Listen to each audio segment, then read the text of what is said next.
jika orang Inggris mengucapkan good morning, jika orang Korea mengucapkan annyeonghaseyo, dan jika orang Jepang mengucapkan konnichiwa. Sudah sepatutnya saya sebagai umat muslim mengucapkan Assalamualaikum warahmatullahi wabarakatuh. Tak kenal maka tak sayang, maka perkenalkan, saya Pertiwi dari kelas 9E absen 22. Saya dari sekolahan SMP Negeri 1 Dukun. Di sini saya akan membuat video monolog dari Tugas Bahasa Indonesia. Selamat menonton. Bye.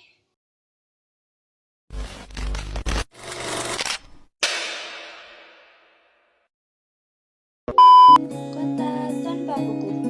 Pernahkah kau ke toko buku, perpustakaan, atau taman bacaan? Tidakkah kau merasa istimewa saat berada di dalamnya? Di sekelilingmu ada berbagai toko dari dunia nyata dan hayal. Tempat yang pernah kau kunjungi dan yang belum. Informasi dan cerita datang dari masa lalu, masa kini, dan masa depan. Semua berpadu, semua berada dalam genggamanmu. Saat berada di antara buku, tidakkah kau merasa menjadi raja dan ratu?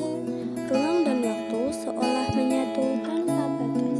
Kau bisa melintasi sekat negara dan melewati berbagai zaman. Kau bisa menyelam ke dalam samudera, melayang di angkasa, bercanda dengan aneka satwa, dan berkelana di tengah padatnya kota, juga di rimba raya. Kau tahu, buku adalah jendela dunia, kunci pengetahuan, dan pintu wawasan.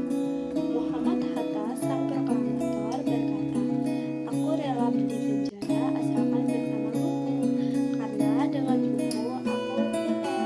Melalui buku, manusia terbebas dari ketidaktahuan. Tempat-tempat yang dipenuhi buku adalah harapan berkembangnya pengetahuan dan wawasan. Apa jadinya jika kota tanpa buku?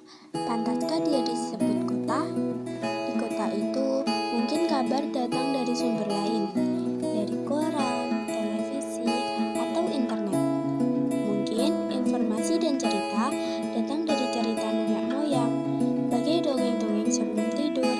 Irama warganya pun tiada beda. Bangun pagi, bertebaran di muka bumi untuk berbagai keperluan, untuk kembali pulang siang atau sore harinya. Setelah itu, mereka berangkat tidur dan memulai lagi hari berikutnya. Semua serupa. Di kota itu, mungkin ada bangunan bernama perpustakaan. Di dalamnya, buku-buku berderet dalam rak yang tak terjamah. Tiada tangan meraih dan membuka halaman demi halaman dengan sukacita. Mungkin juga ada tumpukan buku di sudut-sudut sekolah yang sepi dan berdebu. Jarang dikunjungi, jarang dibaca. Buku-buku di sana teronggok tanpa nyawa. Bagaimana dengan kotamu?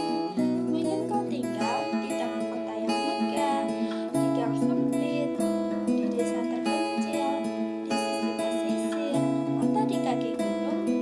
Adakah perpustakaan, taman bacaan, atau toko buku di dekat rumahmu? Jika ada, apakah tempat itu menjadi wadah berkumpulnya anak-anak dan warga, menjadi pusat berkembangnya wawasan dan pengetahuan, atau hanya menjadi pajangan?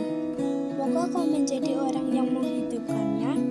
Kau bisa mengunjunginya dan mengajak teman-teman membaca dan berbagai cerita di sana. Jadikan tempat itu sumber kegembiraan dan pengetahuan. Jika tempat itu belum ada, moga kau menjadi orang yang menghidupkannya. Kau bisa mengunjunginya dan mengajak teman-temanmu membaca dan berbagi cerita di sana. Jadikan tempat itu sumber kegembiraan